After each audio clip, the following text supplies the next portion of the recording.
নমস্কার দর্শক বন্ধুরা, রেস স্পোর্টসের পর্দায় আপনাদের সকলকে স্বাগত। এই মুহূর্তে রয়েছি যুব ভারতীর অনুশীলন গ্রাউন্ডে। আজকে কিন্তু মোহনবাগান দল শেষ মুহূর্তের প্রস্তুতি সেরে ফেললো আগামী পাঞ্জাব এফসির বিরুদ্ধে অ্যাওয়ে ম্যাচে খেলতে নামার আগে। আজকের অনুশীলন এখানে সেরে কিন্তু মোহনবাগান দল রওনা দেবে পাঞ্জাব এফসির বিরুদ্ধে অ্যাওয়ে ম্যাচ খেলতে যাওয়ার জন্য।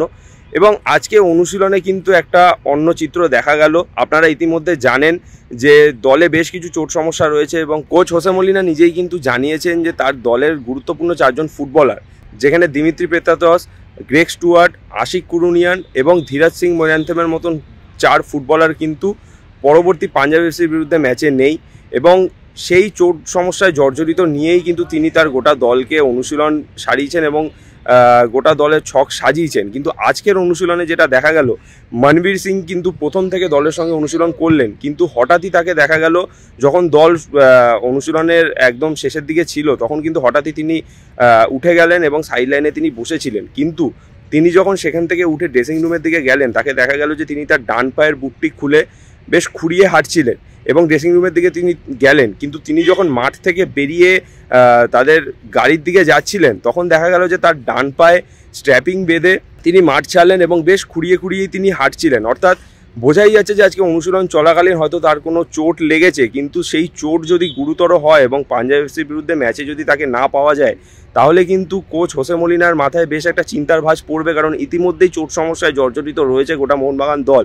সেখান থেকে যদি তিনি পরবর্তী ম্যাচে মনবীর সিংকে চোটের জন্য না পান তাহলে কিন্তু বেশ সমস্যায় পড়বেন তিনি তার প্রথম 11 চয়ন করতে। এছাড়াও কিন্তু আজকের অনুশীলনে দেখা গেছে যে গ্রেগ স্টুয়ার্ট তিনিও কিন্তু আজকে দলের সঙ্গে অনুশীলন করেননি, সাইড লাইনে তিনিও আজকে ছিলেন এবং সাইড লাইনেই তিনি দৌড়াদৌড়ি করছিলেন। এছাড়াও আপনারা জানেন গ্রেগ স্টুয়ার্ট ইতিমধ্যেই চোটের আওতায় রয়েছেন এবং তিনিও আজকে মূলত সাইড লাইনে নিজের রিহ্যাবই সেরেছেন।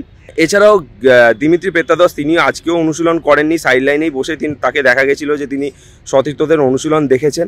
এছাড়া বাকি গোটা দলকে আজকে কিন্তু হোসে মলিনা বেশ হালকা মেজাজেই অনুশীলন করালেন। অর্থাৎ বোঝাই গেল তাকে দেখে যে গতকালকের ক্লোজ ডোর অনুশীলনেই কিন্তু তিনি তার দলের ছক সাজিয়ে রেখেছেন। আজকে শুধু হালকা মেজাজেরই একটা অনুশীলন কিন্তু আজকে সেরেছেন কোচ হোসে মলিনা।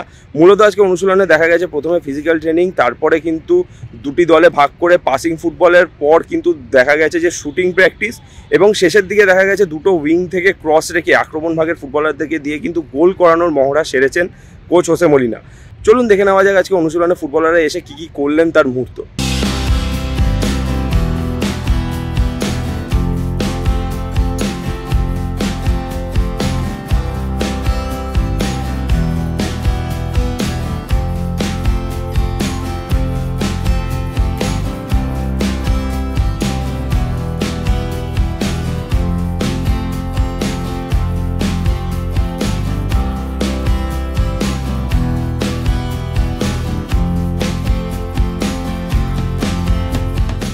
যুব ভারতী থেকে সায়ন দে, রেস স্পোর্টস।